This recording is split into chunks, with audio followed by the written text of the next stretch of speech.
quando você achar o Evangelho segundo escreveu Lucas, capítulo 7, versículo 11, eu quero que você marque com o dedo e vá até Gênesis capítulo 5. Marca sua Bíblia com o dedinho.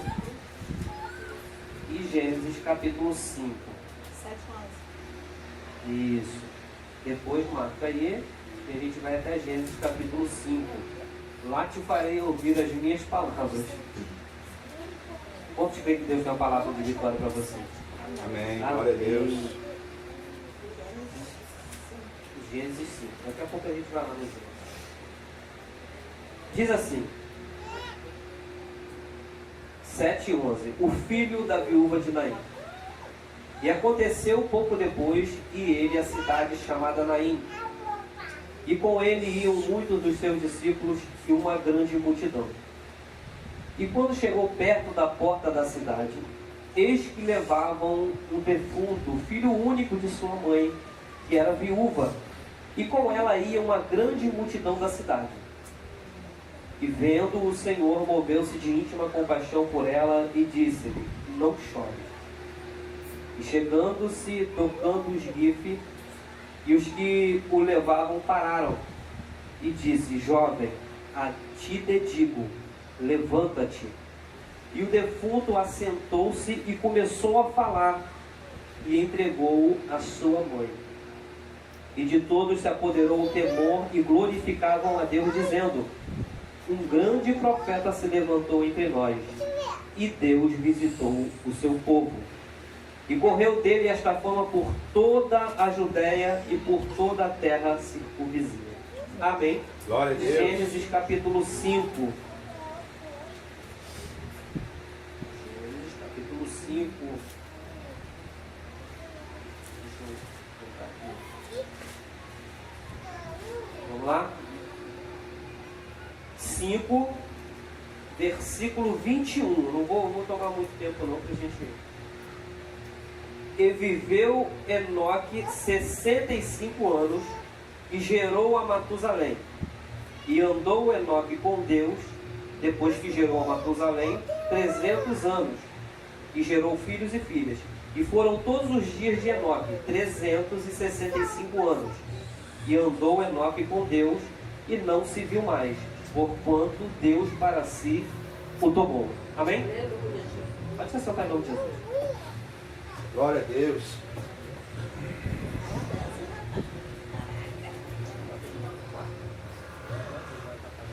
Amém? Eu quero começar aqui pelo livro do Gênesis, para a gente entender a mensagem que Deus colocou no meu coração. O livro do Gênesis, capítulo 5, ele começa falando sobre a genealogia de Sete. Sete é o filho de Adão e Eva, que é conhecido como substituto. Por que substituto? Porque Caim matou Abel. Então Adão e Eva tiveram outro menino chamado Sete. E se a gente correr pela genealogia, você vai perceber que dentro da genealogia alguns homens viveram muito mais anos do que Enoque.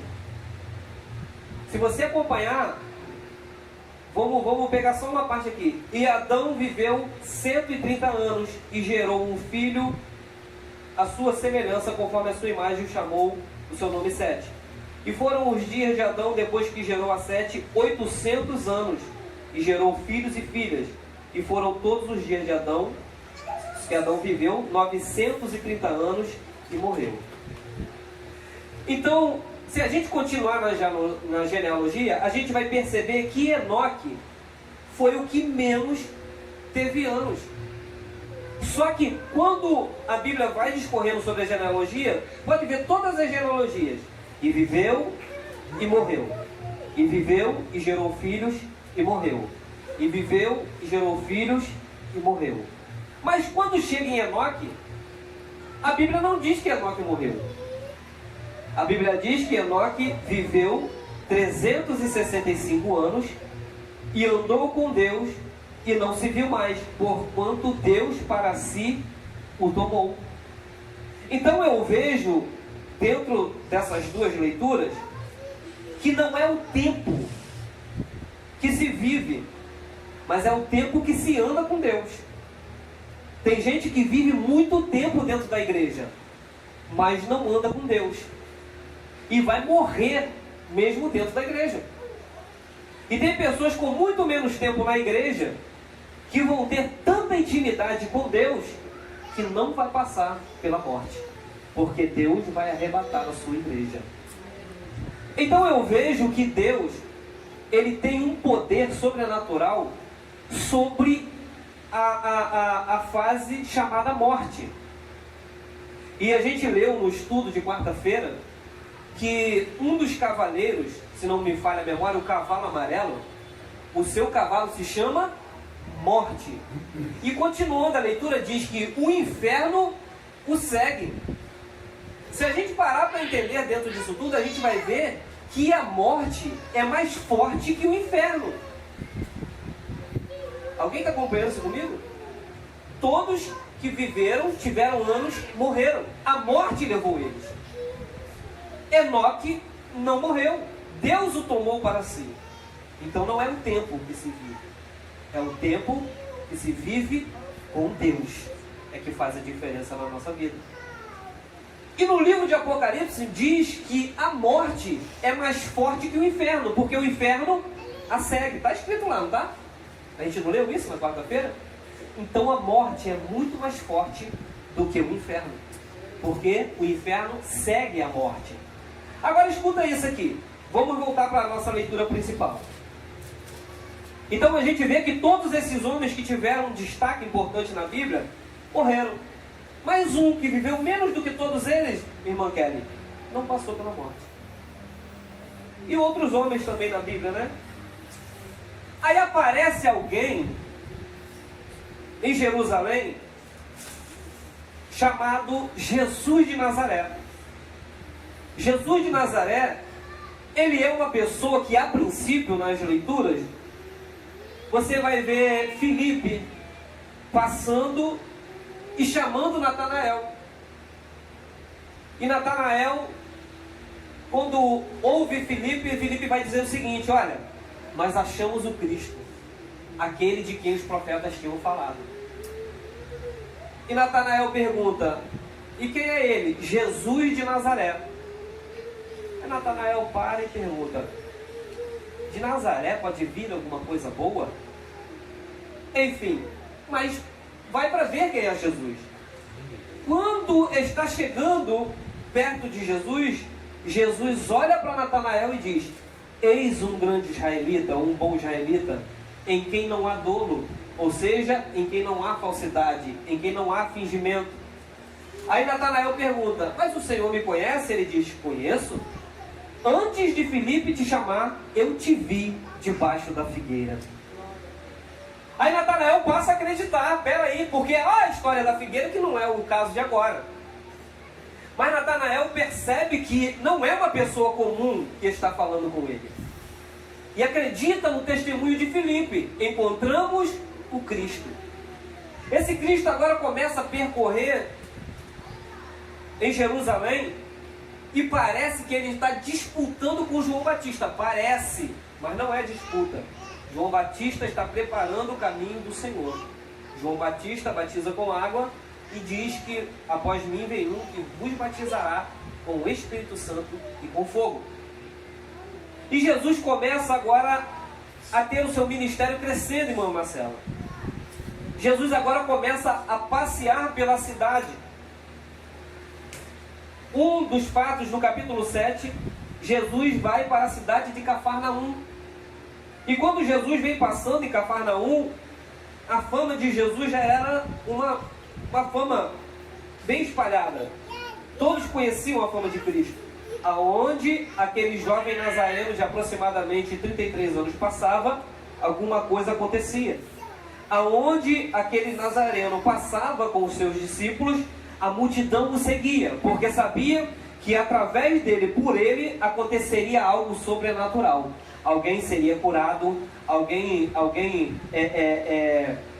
levantaria, alguém passaria a enxergar, quem chegasse possesso de demônios seria libertado por ele. Então todo mundo que tinha problemas ia até Jesus. Glória a Deus. Então, chegando em Cafarnaum, chegou-se um homem para ele, e dentre a multidão, esse homem disse para ele: Senhor, meu servo está muito doente, eu gostaria que o Senhor fosse na minha casa para curar ele. Jesus está passando por Cafarnaum, e alguém vai dizer, versículo 6, e foi Jesus com eles, mas quando já estava perto da casa, enviou-lhe o centurião os amigos, e disse-lhe: Senhor, não te incomodes, porque não sou digno que entre debaixo do meu telhado. E por isso, nem ainda me julguei digno de ter ido até o Senhor. Porém, uma palavra e o meu criado sarará. Porque ele sabia que uma palavra de Jesus mudaria toda a situação dentro da casa dele. E o incrível disso aqui é que ele não está atrás de benefício para ele. Ele está atrás de um benefício para o servo dele. Isso mostra que aquele homem respeita os seus servos, respeita pessoas, respeita o ser humano. Hoje em dia, né, a gente tem aí a consciência, né? Consciência de um, consciência de outro. Acho que simplesmente porque as pessoas querem que nós respeitemos a cor e não o ser humano em si. Esse homem demonstra que ele respeita o ser humano, sendo servo ou não, ele respeita o ser humano. E vai atrás de Cristo, entendendo que se Cristo lança uma palavra, o servo dele cura. E Jesus diz, versículo 9, e ouvindo isso, Jesus maravilhou-se dele, voltando-se, disse à multidão que o seguia: digo-vos que nem ainda em Israel tenho achado tanta fé. E voltando para casa, os que foram enviados acharam são o servo que estava enfermo. Jesus não precisou nem ir lá. Somente uma palavra lançada curou o servo do centurião. Glória a Deus. Ou seja, talvez seja uma mensagem meio vazia, né? Mas se a pessoa tiver fé, acreditar que aqui existem homens e mulheres de Deus, cheios da presença do Espírito Santo, somente com uma palavra nessa noite, a palavra vai adentrar a casa de pessoas aqui e a cura vai acontecer, alguma coisa sobrenatural vai acontecer na casa de alguém, eu creio em nome do Senhor Jesus. Glória a Deus, aleluia. Enfim, talvez alguém quisesse testar o poder de Cristo. Jesus então agora vai passar de Cafarnaum e chega a uma cidade chamada Naim. A cidade chamada Naim, irmão Marcela, é uma cidade muito pequena. A cidade chamada Naim é uma cidade tão pequena, evangelista Rodrigo, que ela não comporta um cemitério dentro dela. Quem quer enterrar os seus mortos precisa sair da cidade de Naim para fazer sepultamento dos seus parentes. Agora escuta esse fato aqui. A morte passa na casa dessa mulher pela segunda vez. Porque essa mulher está fazendo o mesmo trajeto, irmã Marcela, 2 vezes. Porque a palavra está dizendo que ela está levando o seu filho para ser enterrado. Mas a palavra diz que ela é viúva. Então, se ela é viúva, ela já fez esse caminho uma vez. Ela levou o seu filho para ser enterrado. Glória a Deus. Ela passou por este caminho, acompanhada por uma grande multidão e com um espírito de morte, levando o esposo dela para o cemitério.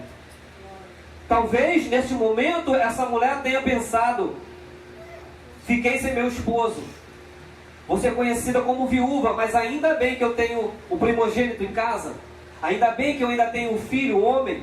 E um filho homem para os judeus é uma relíquia, é um tesouro ter um filho homem.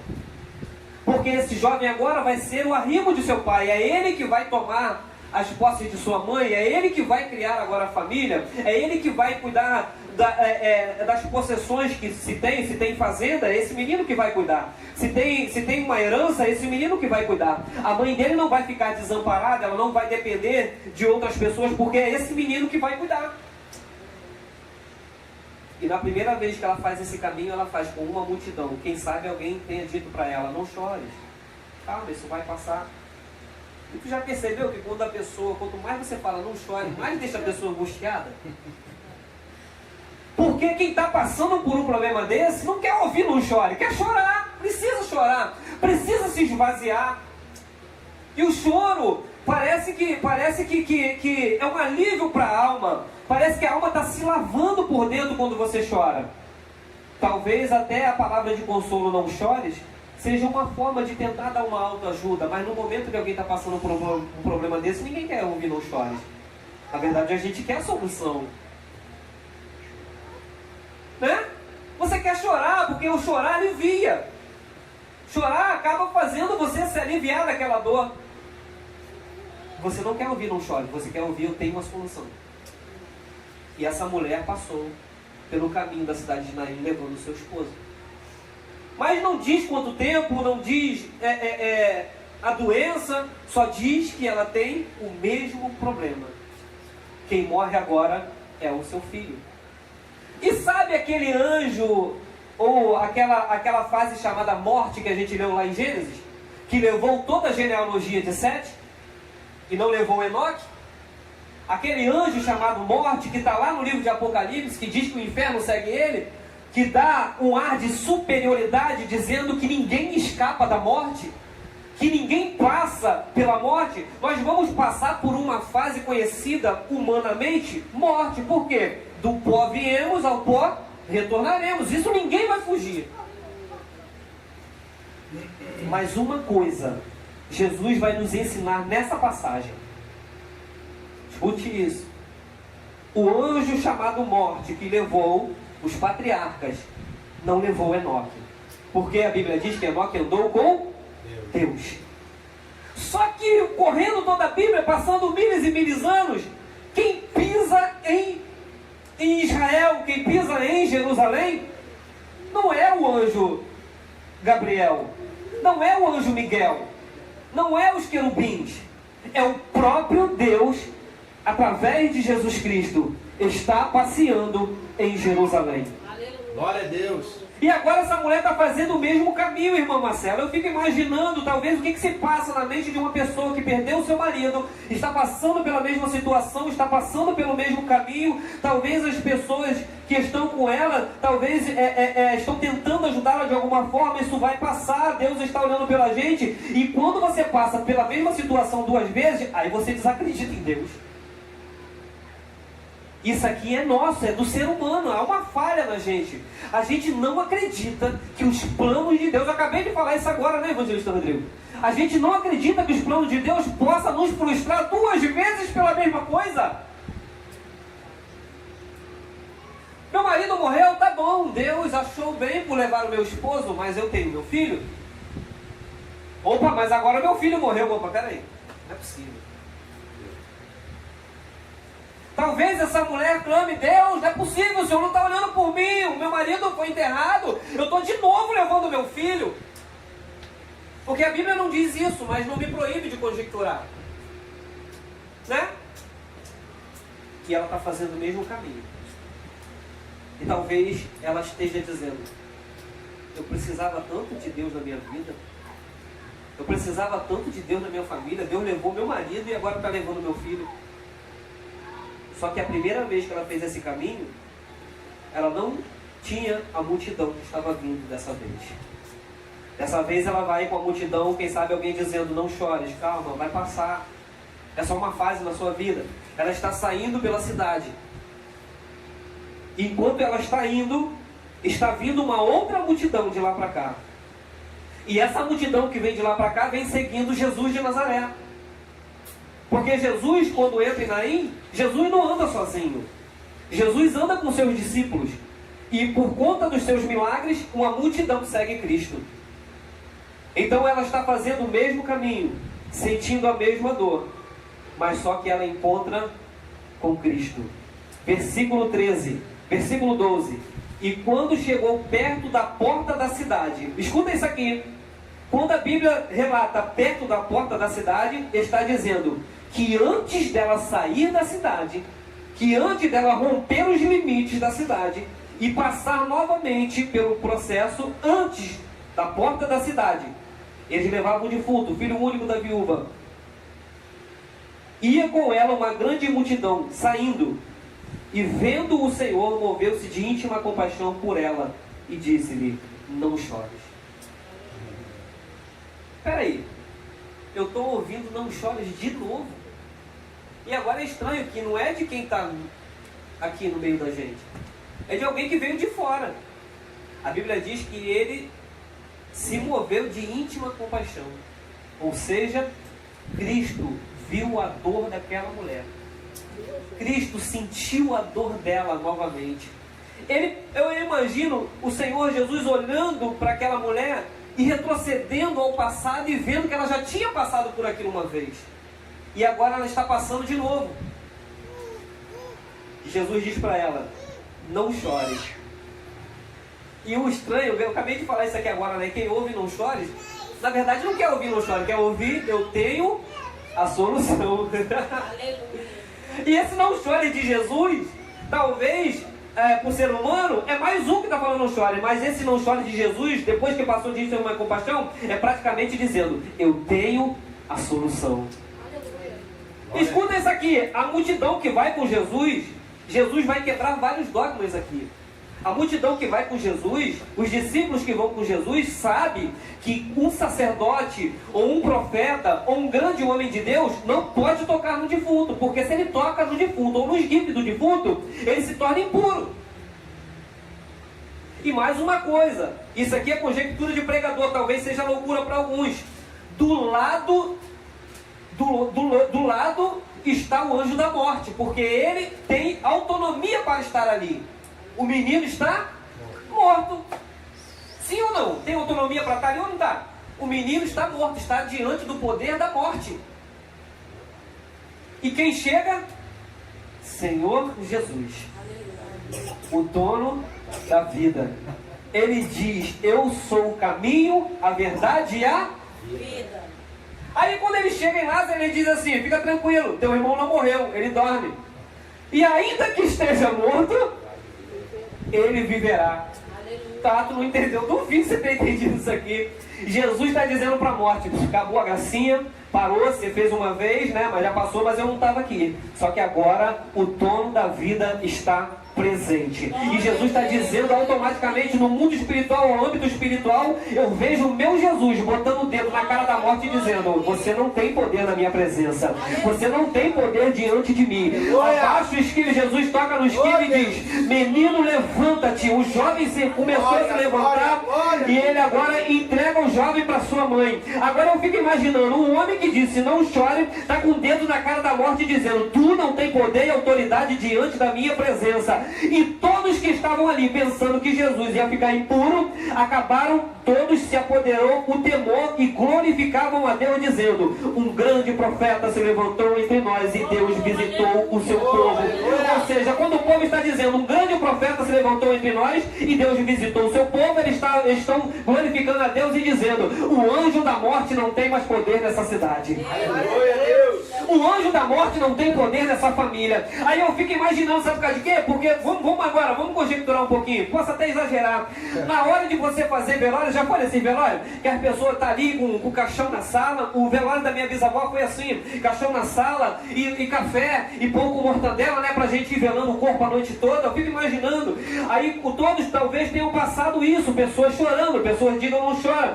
Aí quando Jesus para o enterro, o anjo da morte não tem mais poder, porque Jesus está presente. E todo mundo que tomou café, comeu pão com mortadela para velar, agora vai ter que voltar para casa, comprar carne, comprar Coca-Cola e fazer um churrasco, porque a festa chegou à casa daquela mulher novamente. Glória a Deus! Aleluia!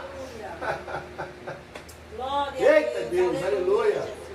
Não tem morte nesse ministério. Não tem morte nessa casa. Aleluia, glória a Deus. Eita Jesus! Talvez quando Jesus não estava, até alguém morreu, mas agora não morre mais. Aleluia. Porque Jesus está nessa casa. Porque Jesus entrou nessa cidade. Aleluia! E o coveiro, eu fico imaginando o coveiro lá esperando. Meu Deus do céu, esse cachorro que não chega logo. É triste da vida, porque sabe por causa de quê? Porque tem alguém que chegou lá na cidade que falou que o enterro do menino está cancelado. Mas não pode cancelar enterro, tem que enterrar, porque vai ter decomposição. Não vai ter decomposição. O menino está de pé, voltou para casa. Quê? O menino está de pé, voltou para casa? É Jesus de Nazaré que está passeando na cidade de Naim. É Jesus de Nazaré que passou na casa da viúva de Naim. É Jesus de Nazaré que passeia no ministério evangelístico, a minha graça que basta. É Jesus de Nazaré que passeia no 504, que passeia no Dom Jopim, que passeia em Costa Barros. É Jesus de Nazaré que ainda manda nessa cidade. Aleluia! Ainda é Ele. É, Jesus, obrigado. E para acabar, fechar já com chave de ouro, Jesus sobe a cruz do Calvário. E a morte talvez esteja ali embaixo da cruz esperando. Morre logo, que é para mim tirar aquela onda. Lembra lá de Naim? Que você tirou o menino das minhas garras? Agora eu quero ver você descer daí. Eu vou aqui ficar te esperando. Não é conjectura. Eu imagino a morte debaixo do pé da cruz esperando. Morre logo que é para mim arrastar teu corpo para o inferno. Morre logo que é para mim arrastar você. Porque o poder ainda estava sobre a morte. Aí Jesus olha para o céu e diz: Pai, está cancelado esse mistério aqui embaixo. Nas tuas mãos eu entrego o meu espírito. Mais uma vez a morte volta com o saco vazio para casa. Aleluia.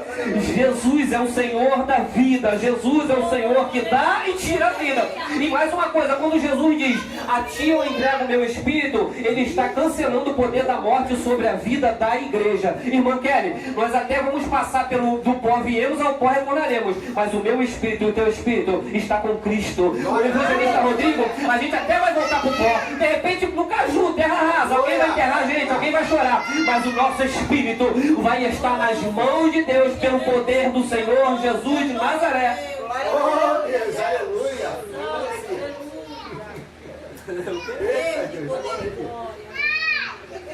Aleluia, Deus, obrigado, Jesus. Aí tá bom, escuta isso aqui pra gente finalizar. Aí a morte estava lá esperando, imagina a morte voltando, e o inferno já alegre esperando, falando: e aí? Pegou o barbudinho, o cabeludinho, tirou lá da cruz e trouxe? Não. Ué, e o que houve? Eu acho melhor vocês correr tudo, porque o homem está descendo. Porque a minha Bíblia diz que Ele desceu ao extremo, tomou a chave do inferno e da morte. Aleluia, louvado seja o nome do Senhor. Pregou para os cativos que estavam lá no céu. Aleluia, louvado seja o nome de Cristo. E venceu o inferno e a morte mais uma vez. Aonde? No território do inimigo. Então aonde nosso Jesus passa, aonde Ele passa, o poder de Deus prevalece. O poder de Deus é sobre a minha e a sua vida. O poder de Deus é sobre a minha e a sua família. O poder de Deus é sobre a minha e a sua igreja. Esse é meu Jesus. Glória a Deus. É esse Cristo que nós servimos. Glória a Deus. Aleluia. Oh, aleluia. Aí eu fico imaginando a alegria de Enoque, evangelista Rodrigo. Ó, viveu menos que todo mundo. E Deus falou: vem comigo. Aí eu vejo a alegria de Elias. Eita! Passa a carruagem de fogo, né? Separa eles dois e vê um redemoinho. E leva Elias. Aleluia. Moisés, né? Moisés ainda sucumbiu ainda. 120 anos. 120 anos. Aí Jesus é a mesma coisa. Senhor, na tua mão já meu espírito. Oh, glória. Aleluia. E nós, a morte não tem poder sobre a nossa vida. Glória a Deus. Aleluia. Entendamos isso aqui, mas pastor, Aleluia. nós vamos morrer, não. Do pó nós viemos, ao pó nós retornaremos. Todo mundo conhece essa fase como morte. Mas o meu espírito não. Assim que a minha carne sucumbir, não interessa da forma que é, bala perdida, atropelamento, qualquer coisa, doença, coronavírus, assim que o meu corpo sucumbir, ele vai voltar porque é de direito. Mas o meu espírito não. Jesus, quando virou para o Pai, disse: nas tuas mãos eu entrego o meu espírito. Ele disse: a minha igreja também tem o mesmo direito. Louvado seja o nome do Senhor. Aleluia, louvado seja. É por isso que o diabo quer entristecer a gente.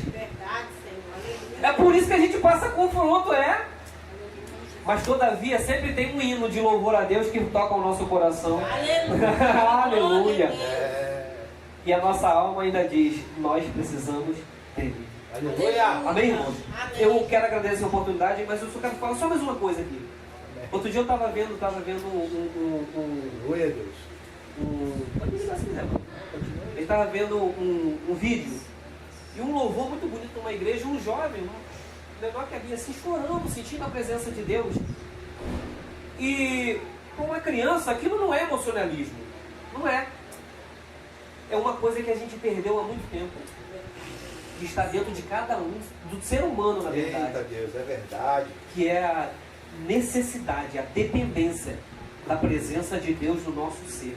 Não interessa a idade, não interessa a situação social, não interessa. A hora que o Espírito Santo toca no nosso coração, o nosso espírito sente a necessidade de alguma coisa. Aleluia. E sabe o que é isso? Saudade de um lugar que a gente pensa que não teve. Aleluia. Já passou isso na tua mente? Mas já esteve. A gente pensa que não teve, Mas já esteve. mas já esteve lá. É, isso aí. É isso. Glória a Deus. Aleluia, aleluia. E quando eu estava, né, que eu falei contigo, estava na moto, louvando e sentindo a presença de Deus, o meu espírito estava com saudade de voltar para ele. Eita Jesus. Aleluia. Louvado seja o nome do Deus, Senhor. aleluia. E aí é que a morte fica irritada, né? Glória a Deus. Porque sabe que o nosso espírito, a nossa alma está nas mãos daquele que vive e reina para todo sempre. Glória a Deus, eu agradeço a minha oportunidade. Aleluia, Jesus. Glória a Deus. Aleluia. Se quiser, pronto.